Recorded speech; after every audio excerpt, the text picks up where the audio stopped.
Hare Krishna. We continue reading from Bhagavad Gita as it is, chapter 5, text 6. Sanyasastu mahabhago dukham aptum ayogataha yoga yukto munir brahma na chare nadikachate. Translation and purport by His Divine Grace, A.C. Bhaktivedanta Swami Srila Prabhupada. Merely renouncing all activities, yet not engaging in devotional service of the Lord cannot make one happy. But a thoughtful person engaged in devotional service can achieve the supreme without delay. So because in the previous chapter, Krishna gave transcendental knowledge to Arjuna, and at the end of that chapter, he told Arjuna, now you fight. Then Arjuna becomes bewildered. He says, Krishna, you're telling me to renounce. Now you're telling me to fight. What do you want me to do? So then Krishna begins telling him, work in devotion is better than merely renouncing your activities. He's saying, work in devotion. Then now he's saying, merely renouncing all activities and yet not engaging in devotional service of the Lord cannot make one happy. That we might say, each of us want to be happy. That's the reason we do things. We want to do things which make us happy. We don't want to do things that don't make us happy. And to get this happiness, we go through a lot of extent.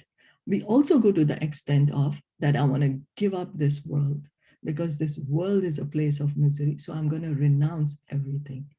So Krishna says, but if you renounce everything, you will still not be happy. Rather than thinking you are renouncing something, as Srila Rupa Goswami explains to us, that nothing belongs to us. You know, so if we say I'm renouncing everything, we are being like Falgu Baba, Falgu Vairagya. That is artificial renunciation. Krishna is saying, if you are renouncing, but you're not engaging in devotional service, you're not going to be happy. You're not going to be happy. You're renouncing because you so that you can be happy, but you're not engaging in devotional service. So you're not going to be happy. Rather, if you engage in devotional service, you will get liberated without delay. Without delay means very soon. Very soon, a thoughtful person engaged in devotional service can achieve the supreme without delay. That's what Krishna is saying here. There are two classes of sannyasis or persons in the renounced order of life. The Mayavadi sannyasis are engaged in the study of Sankhya philosophy, whereas the Vaishnava sannyasis are engaged in the study of Bhagavatam philosophy, which affords the proper commentary on the Vedanta Sutras. The Mayavadi sannyasis also study the Vedanta Sutras, but use their own commentary called Shariraka Bhasya, written by Shankaracharya. The students of the Bhagavad school are engaged in the devotional service of the Lord according to the Pancharatriki regulations, and therefore the Vaishnava sannyasis have multiple engagements in the transcendental service of the Lord. The Vaishnava sannyasis have nothing to do with material activities, and yet they perform various activities in their devotional service to the Lord. But the Mayavadi sannyasis engaged in the studies of Sankhya and Vedanta and speculation cannot relish the transcendental service of the Lord. Because their studies become very tedious, they sometimes become tired of Brahman speculation, and thus they take shelter of the Bhagavatam without proper understanding. Consequently, the study of the Srimad Bhagavatam becomes troublesome. Dry speculations and impersonal interpretations by artificial means are all useless for the Mayavadi sannyasis. The Vaishnava sannyasis who are engaged in devotional service are happy in the discharge of their transcendental duties, and they have the guarantee of ultimate entrance into the kingdom of God. The Mayavadi sannyasis sometimes fall down from the path of self-realization and again enter into material activities of a philanthropic and altruistic nature, which are nothing but material engagements. Therefore, the conclusion is that those who are engaged in Krishna conscious activities are better situated than the sannyasis engaged in the speculation about what is Brahman and what is not Brahman, although they too come to Krishna consciousness after many births. So here, because Krishna is saying to Arjuna that don't just renounce, you rather engage in devotional service, and in that way you will get self-realized. So Prabhupada in the purport is trying to say that there are two kinds of sannyasis. One is the Mayavad sannyasi, one is the Vaishnav sannyasi. So both of them are reading the Vedanta Sutra. Because the Vaishnav sannyasis, they are engaged in reading the Bhagavatam.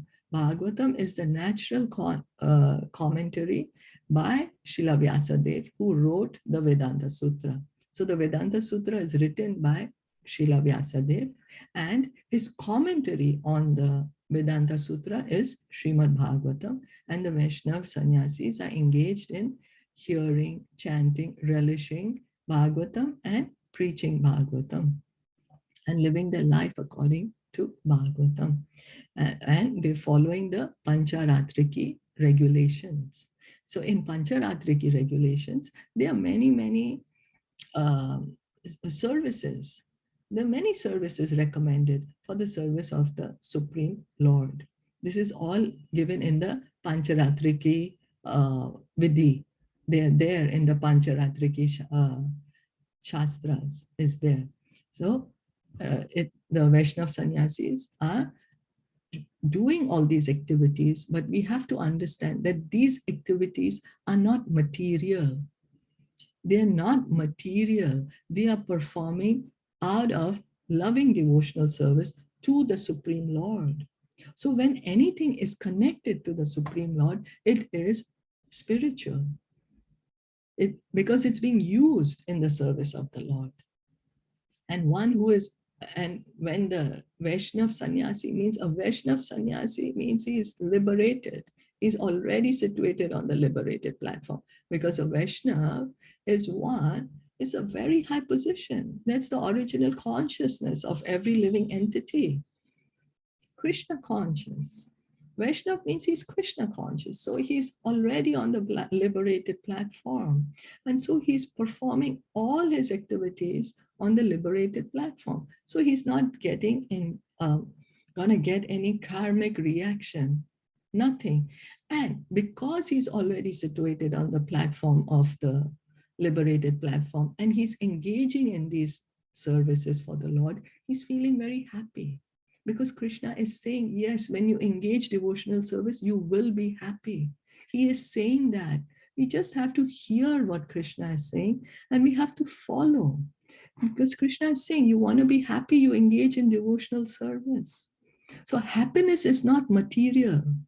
If we think being happy is material, then we are misguided. We are in fact searching for happiness, because that is the nature of the soul. Sat Chid Ananda. Ananda is bliss, is beyond happiness. What we call happiness is like material happiness.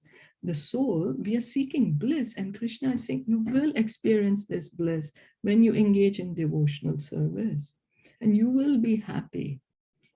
And you will, after you give up this body, you will come back home, back to Godhead. You will come home back to Godhead. So, but if we say, no, I'm not going to engage in devotional service, I'm going to use my mental speculation to understand the Supreme Lord, I'm going to try to do some research by myself, how far will we reach? How far? Because it's the mind after all. But yet, Krishna says that also a person who is situated on the mental platform, they will also come to Krishna consciousness, but it will be after many births. And why will they also come to Krishna consciousness? Because each and every living entity is Krishna conscious. Krishna conscious is not something artificial. It's not for a certain group of people. It is not for a certain faith of people. It is Krishna consciousness is the natural position of every living entity. That is what we have to understand. And the fastest and the most blissful way of achieving this consciousness is by engaging in devotional service, which begins by hearing and chanting. Hearing from Bhagavatam, Bhagavad Gita, chanting the Hare Krishna Maha Mantra, worshipping the deity, remembering Krishna. That's the process. So Krishna is saying the process is also happy. Devotional service is joyfully performed, he says in the 9th chapter. Joyfully performed. So it's not that we have to feel, Krishna does not want us to suffer. He's a kind father. No father wants the children to suffer. No father will want the child to suffer. Krishna wants us to be happy. So when we engaging in devotional service here, we are happy. And when we give up this body, he's saying, you will come back to the spiritual world. You will come back to me. So it's happiness here and happiness there. And that's the original position. That is the original position. He's saying, if you take to the part of mental speculation, you are also going to come to the point of Krishna consciousness, but you're going to take very long to come there. So his proposal is, why do you want to waste time? Although the choice is yours, but I'm giving you this information so you can make a better choice. That's Krishna's proposal. Is that okay? Yeah. And what is this, the Sankhya philosophy that they have mentioned here in the first line? That the Mayavadis do, that is not the Kapila Muni Sankhya philosophy. No, that's not the, because Kapila Muni Sankhya philosophy in Bhagavatam is devotional service. Okay, so this is some different Sankhya philosophy they are talking about. Yeah, okay. This is the difference. But this is also called Sankhya philosophy, also what the Mayavadis think. Yeah. Okay. They're engaged in the studies of Sankhya and Vedanta and speculation. Okay. Yeah, because the real Sankhya is going to bring a person to the point of the super soul. It will bring a person, the real Sankhya will bring a living soul to the point that I'm the soul and there is a super soul. Okay. Yeah. So then we'll stop here for today. Okay. Okay. Thank you so much for listening in and joining in. Srila Prabhupada ki jai, Bhagavad Gita ki jai, Gaur Bhakta Vrinda ki jai. Hare Krishna.